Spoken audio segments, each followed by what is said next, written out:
This man killed 200 judges, 1,000 police officers, 3 Colombian presidential candidates, more than 12 journalists, a justice minister, and an attorney general. Plus, he was responsible for deaths of more than 4,000 people.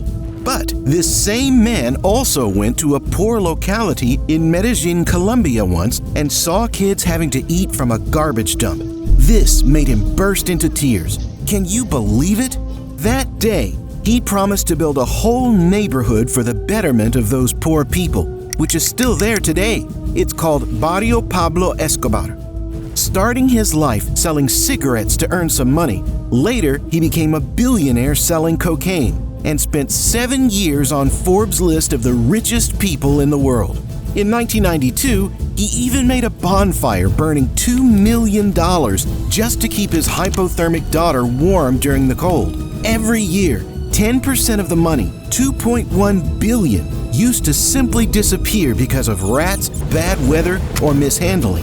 And that's Pablo Escobar for you, one of the greatest criminal minds ever born, a genius gone rogue who passed away exactly 30 years ago. But his legacy still continues, and he still matters just as much today as he did when he was alive.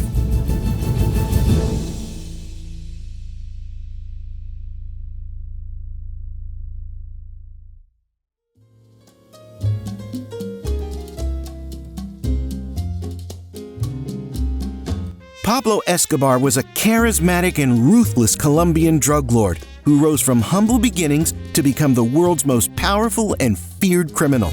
But his meteoric rise also brought about his massive fall. He was born on December 1st, 1949 in Rio Negro, Colombia, but grew up in Medellin with 6 siblings. His parents were farmers and teachers. He was a school dropout. Even though he wanted to be a criminal lawyer at first, then a politician, and even a president, he had to stop because he didn't have enough money. Ironically, fate made him a criminal instead of a criminal lawyer. But Escobar was good at doing business. Sometimes he did illegal things like making scams, faking his diplomas, smuggling stereo equipment, and selling stolen tombstones. To earn a lump sum of money at a time, Escobar started stealing cars and even got arrested in 1974. He also became involved in the illegal cigarette market. It's said that the environment matters a lot to a man's life. In the 1970s, Colombia became an ideal place for smuggling marijuana. Escobar saw the opportunity to make quick money and started as a small-time marijuana dealer for other smugglers. During this time, he kidnapped a businessman named Diego Echevarria, and even though he got a $50,000 ransom, he still killed him in 1971. Later on, Escobar discovered that marijuana could get money, but not as much as cocaine. He knew that Colombia was in a good position between where they could grow coca leaf, which is the plant used to make cocaine, and the notorious market for cocaine in North America. Naturally, he didn't waste time taking his chance in the cocaine business. Escobar became a big deal in the drug world. In 1976, he started an infamous group that turned into the famous Medellin cartel, a gang in Colombia that sold drugs, and the rest is history. This gang became one of the most powerful criminal groups ever to exist. He and his friend Carlos later worked together to make a new place in the Bahamas to move illegal goods. They chose an island called Norman's Cay, about 220 miles southeast of Florida. Escobar and another guy, Robert Vesco, bought most of the land on the island. During this time, Escobar bought a ton of cocaine using submarines and small planes to create secret paths from Peru, Bolivia, and Ecuador through Colombia to America. The Colombian Security Service noticed Escobar's meteoric rise, and he was arrested in May of 1976 with 18 kilograms of cocaine in his car, a heavy load from Ecuador. Though he bribed the officers and got his bail. But the most shocking thing was that the next year, the policeman who arrested Escobar ended up being murdered. I guess that shows how ruthless he was already. From 1978 onwards, the infamous Norman's Cay became a main route for the Medellin cartel to smuggle drugs. With him in charge, the Medellin cartel took over most of the global cocaine trade, handling more than 80% of the cocaine sent to America. This operation made him earn a mammoth $420 million every week, and people called him the King of Cocaine. Escobar's dominance over the cocaine trade was marked by a trifecta of corruption, intimidation, and violence. He used to maintain the principle plata o plomo, which means silver or lead. Like it's a clear choice between taking bribes, silver, or dealing with the consequences like bloodshed, lead. By the 1980s, the massive amount of cocaine going into the U.S., around 70 to 80 tons per month, made Escobar one of the richest people globally. According to Forbes magazine, he had an estimated net worth of around $30 billion, which is equivalent to $70 billion as of now. With the huge money they made, Escobar bought a huge estate in Antioquia that cost him $63 million, along with a private jet. He also built a fancy house there called Hacienda Nápoles, which had a personal zoo with lots of animals, a lake, a garden with sculptures, an airfield, a private bull ring, a soccer field, a tennis court, fake lakes, and many other things for his family and his criminal group. But he used to pay his workers handsomely and did some good things, like helping poor neighborhoods in Medellin and building houses, parks, soccer stadiums, hospitals, schools, and churches there. To the world, he was an infamous criminal. But at Medellin, people treated him like a messiah, a modern-day Robin Hood. They appreciated him for helping poor people when the government didn't. A lot of people attended his funeral, and many still remember him strongly. At one point, Escobar had so much money that he apparently offered to pay off Colombia's $10 billion debt if they promised not to send him to another country to face charges. Pablo Escobar used money and violent tactics like bombings and murders to control the police, government officials, and even people running for political office. This added a new concept in criminology called narco-terrorism. Colombia, under his influence, earned the title of the murder capital of the world, marked by extreme violence and widespread corruption. In the 1980s, as many people in Colombia really liked Escobar, he decided to get involved in politics.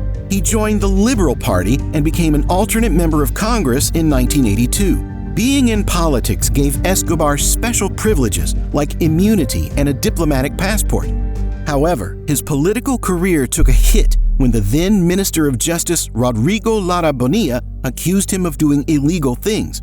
The minister investigated Escobar's past arrest in 1976, and a few months later, the leader of the Liberal Party kicked Escobar out.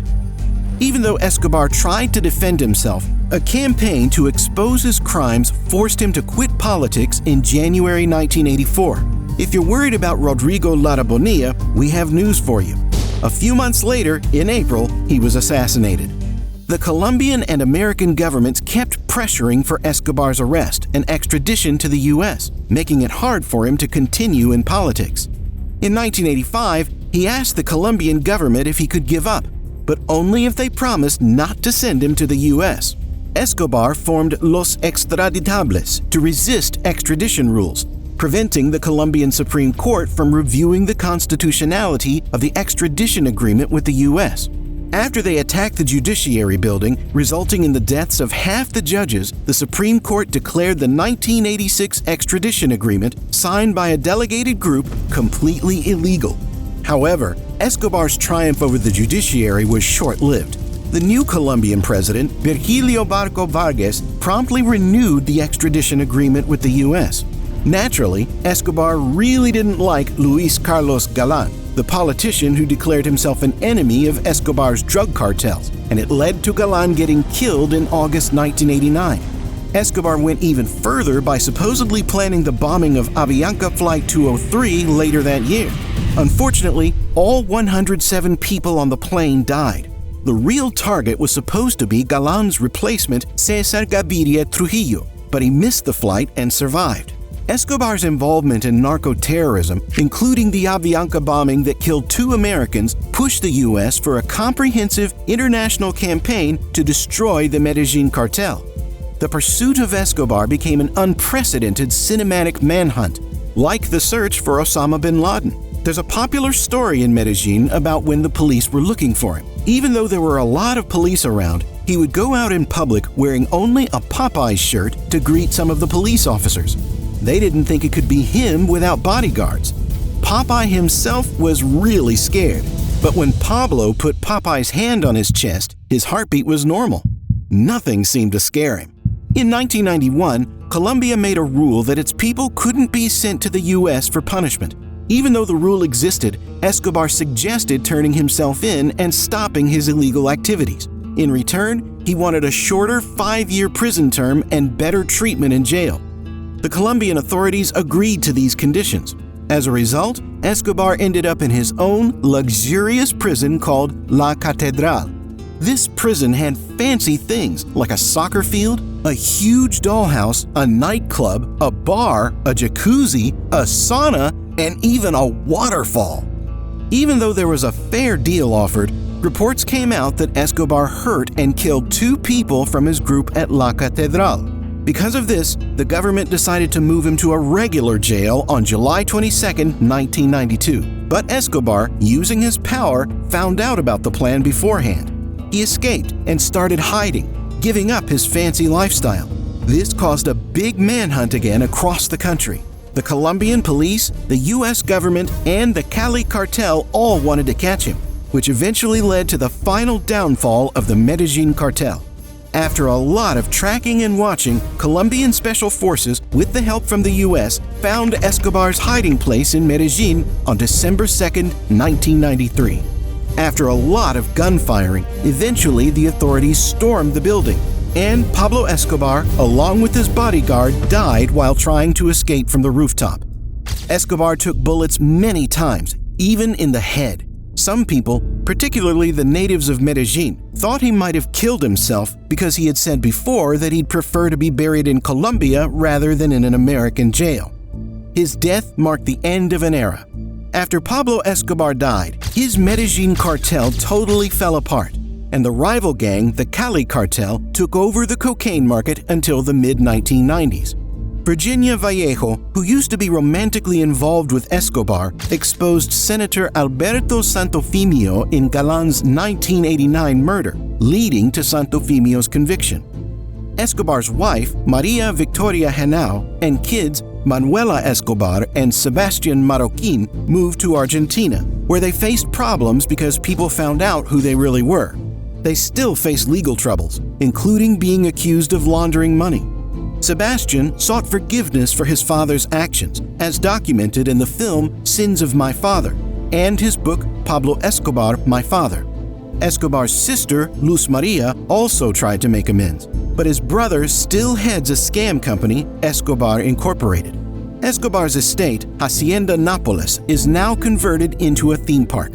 In 2019, the Edificio Mónico, a fancy high-rise and a symbol of Escobar's power and wealth, was ruined, representing a change and tribute to those affected by cartels. Escobar's impact still lives on through media, like the TV series Narcos or movies like Loving Pablo.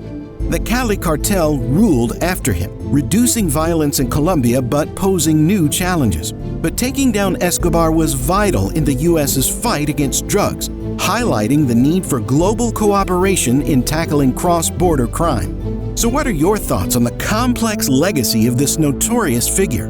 Do you believe justice was served? Share your insights in the comments below. If you enjoyed this exploration, don't forget to like, subscribe, and hit the notification bell for more intriguing tales. Thanks for watching.